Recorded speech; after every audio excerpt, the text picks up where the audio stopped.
Bapa, hari ini hamba-Mu datang kepadamu, sekali lagi memohon belas kasihan Tuhan, tercurah bagi hidup kami. Hari ini di tengah kondisi yang tidak kondusif, kami membutuhkan Tuhan. Kami membutuhkan kebenaran firman Tuhan sebagai fondasi hidup kami. Karena kami membutuhkan Tuhan, tiap hari lepas tiap hari, kami membutuhkan Engkau Tuhan. Hari ini hamba-Mu berdoa, kiranya setiap hati dan pikiran kami dibukakan. Dan kami rindu belajar kebenaran firman. Sehingga kebenaran firman Tuhan yang kami pelajarin bersama-sama itu tidak terbuang percuma.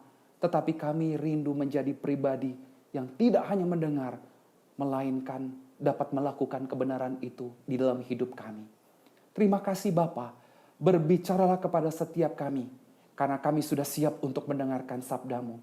Ini doa kami, ini permohonan kami serahkan kepadamu hanya di dalam nama Tuhan Yesus.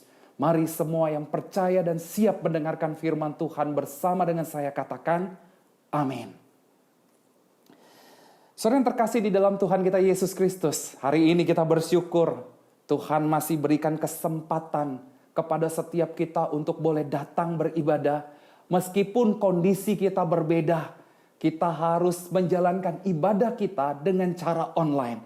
Tetapi saudara, jangan kiranya hal ini mengurangi semangat kita untuk kita datang kepada Tuhan, beribadah kepada Tuhan, apalagi mendengarkan sabda kebenaran Tuhan. Saudara, hari ini melanjutkan kebenaran firman Tuhan yang sudah diberitakan beberapa waktu belakangan ini. Kita mau sama-sama membuka satu bagian ayat kebenaran firman Tuhan di dalam Yesaya, saudara. Pasal yang ke-40 ayat 27 sampai dengan ayat yang ke-31.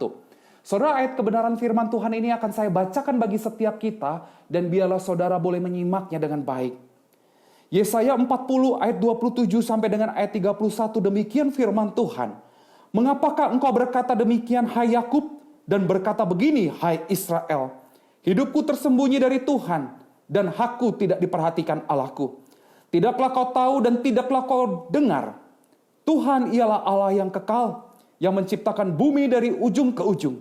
Ia tidak menjadi lelah dan tidak menjadi lesu. Tidak terduga pengertiannya. Dia memberi kekuatan kepada yang lelah dan menambah semangat kepada yang tidak berdaya. Orang-orang muda menjadi lelah dan lesu, dan teruna-teruna jatuh tersandung. Tetapi orang yang menanti-nantikan Tuhan mendapat kekuatan baru. Mereka seumpama Raja Wali yang naik terbang dengan kekuatan sayapnya. Mereka yang berlari dan tidak menjadi lesu. Mereka yang berjalan dan tidak menjadi lelah. Sampai sedemikian jauh pembacaan firman Tuhan kita. Saudara yang terkasih di dalam Tuhan kita Yesus Kristus. Beberapa minggu yang lalu, saudara, kita bersama-sama sudah belajar tentang narasi kisah di dalam Alkitab. Jelas kisah di dalam Alkitab ini berbicara tentang Kristus. Saudara yang terkasih di dalam Tuhan, di minggu-minggu pertama di bulan ini, saudara, kita sudah belajar creation, penciptaan. Dari Kejadian pasal pertama sampai dengan pasal yang kedua, kita melihat bagaimana Tuhan menciptakan segala sesuatu baik. Tetapi saudara, masuk di dalam pasal ketiga, saudara, kita melihat kejatuhan manusia secara total. Dan efek dari kejatuhan manusia dari pasal 3 sampai dengan pasal ke-11. Saudara, minggu lalu, saudara, penginjil Daniel Ong membawa kita melihat kembali akan janji penebusan Tuhan melalui Tuhan kita Yesus Kristus. Saudara, di dalam pasal 12 di dalam kitab Kejadian hingga Perjanjian Baru kita akan sama-sama hari ini belajar. Dan yang bagian terakhir tentang restoration, pemulihan, kitab Wahyu, kita akan belajar bersama-sama di dalam 1 tahun ini. Saudara, kita ini masuk di dalam posisi redemption, penebusan. Dan kita akan bersama-sama sekali lagi melihat dari Yesaya 40 ayat 27 hingga 31. Nah, saudara yang terkasih di dalam Tuhan kita Yesus Kristus, kehidupan kita di dunia ini adalah kehidupan yang penuh dengan segala keberdosaan, saudara. Kehidupan ini kadangkala tidak bisa kita duga, saudara. Bahkan tidak bisa kita kontrol. Saudara, seorang jemaat pernah sharing kepada saya. Dia mengatakan, apa yang menjadi rencana Tuhan di dalam hidup saya? Apa yang menjadi rencana Tuhan dalam hidup pergumulan saya, Pak? Baru permasalahan itu selesai, nambah lagi pergumulan dan permasalahan yang lain. Baru lega sedikit, bisa datang lagi. Saudara, itu kondisi yang tidak bisa kita kontrol di dalam kehidupan kita. Oleh karena itu, saudara, kita manusia perlu Tuhan. Dunia ini perlu Tuhan. Saudara, bukankah banyak kita temukan ketika anak-anak Tuhan mendapat tekanan, mendapat masalah, mereka berseru kepada Tuhan, minta tolong kepada Tuhan. Tuhan, aku menanti jawabanmu. Aku capek, aku takut, aku khawatir, aku gentar. Bagaimana dengan keluargaku? Keluargaku diambang kehancuran, pekerjaanku hampir hancur. Aku bingung apa yang harus aku lakukan. Sementara Indonesia mengalami COVID-19. Membuat dunia makin hari makin resah. Dan aku pun takut dan gentar. Sehingga di dalam pikiranku hanya berisi, Tuhan, sampai kapan? Saudara, di manakah Tuhan ketika semua ini terjadi? Apakah Tuhan hadir di dalam kondisi seperti ini? Kalau Dia hadir, mengapa Dia tidak menghentikan penderitaan ini? Kalau Dia hadir, mengapa Dia tidak menguatkan iman dari setiap kita orang-orang Kristen? Sehingga kita tidak perlu lagi mengalami yang namanya kecemasan, mengalami yang namanya kekhawatiran, apalagi ketakutan. Saudara, di manakah Tuhan ketika semua ini terjadi? Sampai kapan aku harus menanti Tuhan? Saudara, menanti itu adalah sesuatu yang membosankan dan tidak mengenakan. Apalagi kita menanti sesuatu yang tidak pasti di dalam hidup ini. Saudara, kalau kita menanti sesuatu yang pasti, wow, itu happy. Betul ya saudara ya? Kalau kita menanti sesuatu yang happy, itu pasti sukacita. Pasti senang sekali. Saudara, seperti beberapa waktu yang lalu tiba-tiba saya dapat WA dari jemaat yang berkata demikian, Pak Joko, halo, sebentar lagi kepiting saus lada hitam sampai ke rumah Bapak. Mohon diterima dan dinikmati bersama dengan keluarga. Saudara, untuk menanti saus kepiting itu gak membutuhkan waktu yang lama, saudara. Dan tidak membutuhkan waktu yang panjang, saudara. Bahkan saya langsung menjawab terima kasih. Dengan sukacita, saya menanti si saus kepiting lada hitam itu. Saudara yang terkasih dalam Tuhan, kalau kita menanti hal yang seperti ini, saudara, enak. Kita happy, kita sukacita. Betul gak, saudara?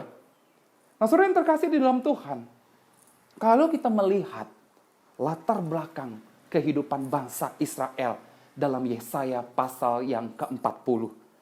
Saudara, bukankah di dalam kehidupan kita sering kali merasakan keraguan akan kehadiran Tuhan?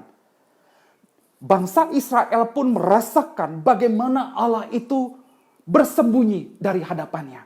Saudara, pertanyaan yang serupa yang terus dilontarkan kepada bangsa Israel dalam bagian kebenaran firman Tuhan ini. Bangsa Israel itu sedang berada di negara Babel, saudara.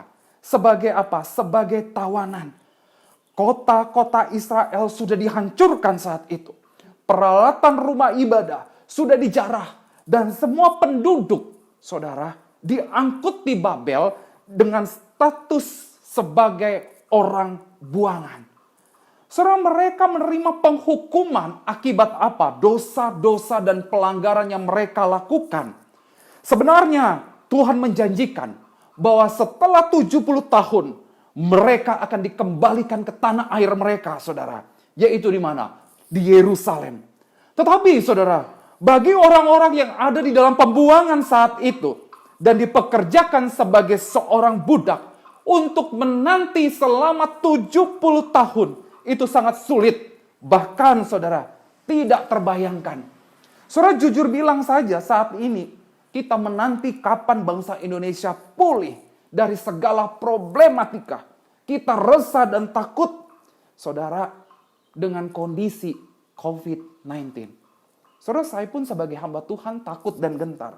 Bohong jika ada hamba Tuhan yang bilang, nggak takut saya nggak getar untuk menghadapi situasi dunia saat ini. Saudara yang terkasih dalam Tuhan, saya tidak bisa bayangkan 70 tahun bangsa Israel itu berada di dalam pembuangan, menanti akan janji Allah. Saudara, orang-orang Israel seharusnya mereka hidup dengan kebiasaan mereka beribadah, memuji Tuhan, menyembah Tuhan, mempersembahkan korban kepada Tuhan. Saudara, kalau saudara baca di dalam kitab Ulangan, Tuhan memerintahkan dan mengarahkan seluruh umat Israel untuk mengajarkan kepada seluruh keturunannya tentang Taurat. Berulang-ulang itu harus engkau dengungkan kepada sesamamu, kepada anak-anakmu. Maka ketika anak-anak Israel itu bertumbuh dewasa dan menjadi besar, seharusnya mereka dibentuk dengan ajaran hukum Taurat. Mereka mendengar nyanyian puji-pujian kepada Tuhan dan menghirup aroma persembahan dari Tuhan yang dilakukan tiap hari di bait Allah, setiap pagi dan petangnya. Saudara, setiap bulan, setiap hari raya mereka terus melakukan ibadah, memberikan persembahan dengan baik. Tetapi apa saudara? Pemandangan yang mereka lihat ketika mereka lahir, ketika mereka hadir, perang, aroma persembahan kepada dewa-dewa Baal, itu yang mereka lihat, itu yang mereka ketahui. Nyanyian yang mereka pun bukan lagu puji-pujian kepada Tuhan, melainkan ratapan, melainkan tangisan di sungai-sungai Babel yang dicatat di dalam Mazmur 77 yang berbunyi, Tuhan, berapa lama lagi? Saudara, mereka sudah lelah di dalam kondisi pembuangan.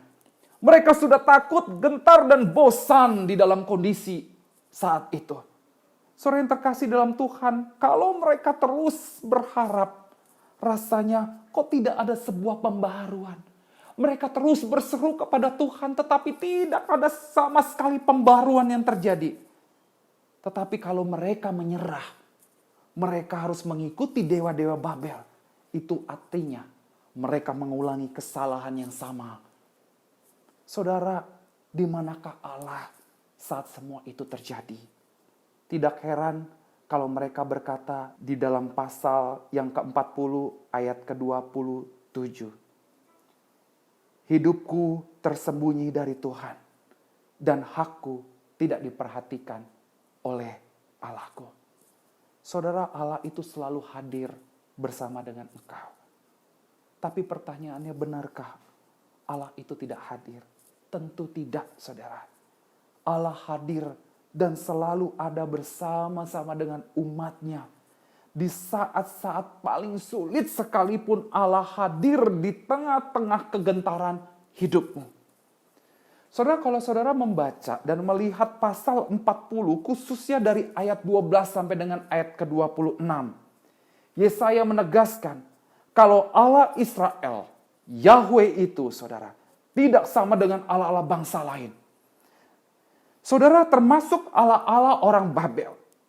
Tuhan Allah Israel menjanjikan kelepasan dari pembuangan. Adalah Allah yang maha kuasa. Allah yang besar. Allah yang agung. Yang menimbang gunung-gunung dengan tangannya. Yang menciptakan semua bintang. Saudara, kalau saudara memperhatikan di dalam ayat yang ke-28 dikatakan, Dia yang menciptakan bumi dari ujung ke ujung. Dia tidak pernah menjadi lelah. Dia tidak pernah menjadi lesu. Dengan melihat karya ciptaan saja. Harusnya saudara, bangsa Israel sudah diberikan sebuah bukti bahwa Allah itu tidak pernah meninggalkan setiap kehidupan mereka. Allah selalu hadir bersama dengan mereka. Saudara, kalau kita melihat keseluruhan pasal yang ke-40, berulang kali Yesaya mengatakan, dengan siapakah hendaknya kamu samakan aku? Kalau manusia berubah, penguasa-penguasa yang berjanji, kemudian mengecewakan, dewa-dewa sembahan orang Babel tidak bisa menyelamatkan. Tuhan Allah selalu mampu menyelamatkan hidup setiap kita. Ia tidak pernah tinggal diam. Bukankah ia masih mencukupkan kebutuhan makanan pakaian bangsa Israel selama dalam pembuangan? Bukankah ia masih memberikan kekuatan bagi mereka sehari demi sehari? Saudara, seperti bangsa Israel, kita pun hidup di dalam masa penantian yang begitu panjang. Masa ketika kita sudah percaya Tuhan, sudah pasti diselamatkan, sudah pasti masuk surga, tetapi kita belum. Kenyataannya kita masih ada di dalam dunia. Kita terus bersinggungan dengan yang namanya dosa. Kita terus bersinggungan dengan yang namanya konflik, penderitaan, tantangan, ancaman, sakit, penyakit. Bahkan kita masih terbungkus tubuh maut ini. Saudara sudah pasti diselamatkan. Sudah pasti masuk surga. Tetapi kita belum saat ini. Di tengah masa-masa antara ini, banyak sekali tantangan yang terjadi dan membuat iman kita goncang. Tidak jarang kita pun mempertanyakan, di manakah Engkau Tuhan? Di manakah Tuhan saat rumahku, tanggaku berantakan? Di manakah Tuhan saat orang-orang jahat menjadi penguasa atas hidupku? Di manakah Tuhan saat pekerjaanku hampir hilang? Perusahaanku hampir bangkrut. Di manakah Tuhan saat sakit yang aku derita tidak kunjung sembuh? Saat itulah kita perlu kembali mengingat siapa Allah kita. Dia adalah Allah yang tidak dapat dibandingkan dengan Allah-Allah lain. Allah apapun dan siapapun, saudara. Dia adalah Allah yang pikirannya tidak terselami, yang jalannya selalu tidak kita mengerti, tetapi yang hatinya selalu baik kepada kita dan mengasihi kita. Saudara, Ibrani 13 ayat 5 mengatakan kepada setiap kita, aku berkali-kali tidak akan meninggalkan engkau. Aku sekali-kali, sekali lagi saudara di sana, tidak akan meninggalkan engkau. Aku sekali-kali tidak akan membiarkan engkau. Siapa di sini saudara? Aku itu. Saudara, Ibrani 7 ayat 1 sampai 3 memperlihatkan Melkisedek muncul yang mana dia adalah Raja Salem. Raja damai sejahtera, itu arti dari Raja Salem. Imam Allah yang maha tinggi, yang pergi menyongsong Abraham, yang menyertai Abraham dalam kisah perjanjian lama hingga kita saat ini. Itu artinya saudara, Allah menunjukkan bahwa ia selalu hadir dan menyertai saudara dari dulu sampai detik hari ini. Kita tidak hanya diingatkan Melkisedek, Raja damai, Imam Allah yang maha tinggi, yang memimpin hidup kita. Tetapi Allah yang berkuasa itu mengirimkan anak yang tunggal, Yesus Kristus. Yang mana Yesus Kristus selalu hadir dan muncul di dalam setiap kehidupan kita. Menolong saudara, membebaskan saudara, selalu hadir di setiap musim kehidupanmu. Ia bahkan saudara sudah datang ke dalam dunia ini dalam rupa seorang hamba. Dia Yesus Kristus. Ia di dalam daging merasakan apa yang kita rasakan. Merasakan pergumulan, perasaan-perasaan manusia. Ia pernah ditolak, ia pernah dicaci maki, ia pernah ditipu, ia pernah dihianati, ia pernah dilecehkan, ia pernah disiksa, bahkan ditinggalkan oleh bapaknya sendiri. Ketika ia tergantung di atas kayu salib dan berkata, Eli, Eli, lama sabachthani. Allahku, Allahku, mengapa engkau meninggalkan aku? Saudara, dia bukan Allah yang jauh di sana, yang hanya menonton umatnya mengalami keterpurukan, pergumulan, dan lain sebagainya. Tetapi dia adalah Allah yang selalu hadir, dekat dengan saudara dan saya. Masuk ke dalam dunia, menjadi serupa, sama seperti manusia. Bahkan saudara di dalam Ibrani 4 ayat 12 dikatakan, ia turut merasakan kelemahan-kelemahan kita. Saudara, dia hadir bukan hanya menolong kehidupan saudara, bukan hanya merasakan perasaan kita, tetapi saudara, penderitaan kita yang ditanggungnya, penyakit kita yang dipikulnya, dan hukuman kita lah yang ditimpa kepadanya. Saudara yang terkasih dalam Tuhan, hari ini Allah ingin kita move on dari perasaan takut dan ragu. Saudara katakan sebelah kanan, sebelah kiri saudara. Katakan dengan papamu, katakan dengan mamamu, katakan dengan keluargamu. Ayo move on dari perasaan takut, dari perasaan ragu. Hari ini kita mau berbalik, Allah mau kita berharap kepada janji setianya. Saudara katakan sebelah kanan, ayo berharap kepada janji setianya. Sebab di sanalah kekuatan baru saudara hadir di dalam kehidupan saudara dan saya. Saudara dengan mengingat Allah. Seperti dalam ayat ke-31. Ayat 31 dikatakan, tetapi orang-orang yang menanti-nantikan Tuhan mendapatkan kekuatan baru. Mereka seumpama burung Raja Wali yang naik terbang dengan kekuatan sayapnya. Mereka berlari dan tidak menjadi lesu. Mereka berjalan dan tidak menjadi lemah. Dengan mengingat Allah, saudara, keadaan bangsa Israel tidak berubah dalam sekejap. Mereka tetap berada di dalam pembuangan. Mereka tetap menjadi budak pada saat itu. Mereka tetap harus melewati 70 tahun untuk bisa dipulihkan. Tetapi dengan menanti-nantikan Tuhan, mereka akan mendapatkan kekuatan yang selalu baru. Kekuatan yang bukan berasal dari diri kita sendiri, tetapi kekuatan yang berasal dari Allah, yang tidak ada habisnya di dalam setiap kehidupanmu. Saudara, di dalam kesulitan dan pergumulan apapun yang engkau alami, hari ini saya sebagai hamba Tuhan, mari pandang kepada Yesus yang telah mati dan bangkit bagimu. Di dalam penderitaan, sakit, penyakit yang engkau alami, mari cari Tuhan Yesus yang sudah pernah mencurahkan bilur-bilur darahnya bagimu, yang boleh memulihkan hidupmu. Di tengah pergumulan, apapun itu dosamu, datang kepada Tuhan. Tuhan yang sudah boleh menanggung semua dosamu. Dan dia berkata, sudah selesai. Saudara, keadaan kita mungkin tidak berubah hari ini di dalam sekejap. Kita masih hidup di dalam dunia yang penuh dengan dosa ini. Saudara, mungkin kita sebagai manusia mudah tergoncang nantinya. Iman kita mudah lemah. Tetapi percayalah, ingatlah saudara, ingatlah selalu kepada Allah yang tidak pernah tergoncang di dalam diri Allah, yaitu kasih Allah, kesetiaan Allah, janji Allah, dan anugerah Allah bagimu. Hari ini, arahkan pandangan matamu, arahkanlah imanmu kepada Tuhan. Maka di sanalah kita akan mendapatkan kekuatan yang baru untuk melangkah satu hari demi satu hari.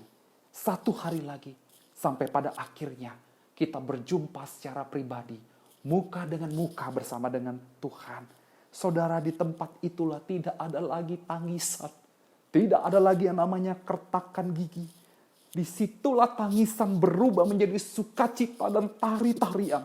Di tempat itulah mahkota kekal disediakan bagi saudara yang tidak tergoyahkan imannya sampai garis akhir. Saudara, kiranya Tuhan boleh menolong setiap kita. Terus menanti-nantikan Tuhan. Berharap kepada Allah. Kasih Allah. Kesetiaan Allah. Janji Allah, anugerah Allah yang tidak pernah tergoyahkan. Amin. Mari kita berdoa. Kita tundukkan kepala kita. Bapa, kami bersyukur untuk kebenaran firman Tuhan yang sekali lagi mengingatkan kepada kami agar kami untuk terus bersandar kepada Allah, terus mengingat Allah, terus percaya kepada Allah. Kami tahu, kami sadar, kami mungkin sebagai manusia bisa goncang iman kami, bisa tergoyahkan, tetapi kami percaya kepada Allah yang tidak pernah tergoncang, yang tidak pernah goyah. Kasih-Nya, kesetiaan, janji, dan anugerah-Nya selalu iya dan amin buat setiap kami. Saudara, kami percaya janji Tuhan bagi setiap kami. Kami percaya anugerah Tuhan, akan selalu hadir di dalam setiap hidup kami. Berkati untuk seluruh jemaat Tuhan yang mendengarkan kebenaran firman Tuhan ini melalui khotbah dan ibadah online. Bapa, berkati akan setiap hidup mereka, pekerjaan mereka, keluarga mereka. Mereka yang merasakan kepanikan, ketakutan, Bapa ingatkan mereka untuk kembali kepada Tuhan.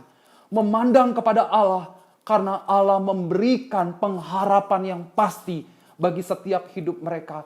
Allah akan memberikan kelegaan dan kekuatan baru bagi setiap anak-anak Tuhan yang menanti-nantikan Tuhan.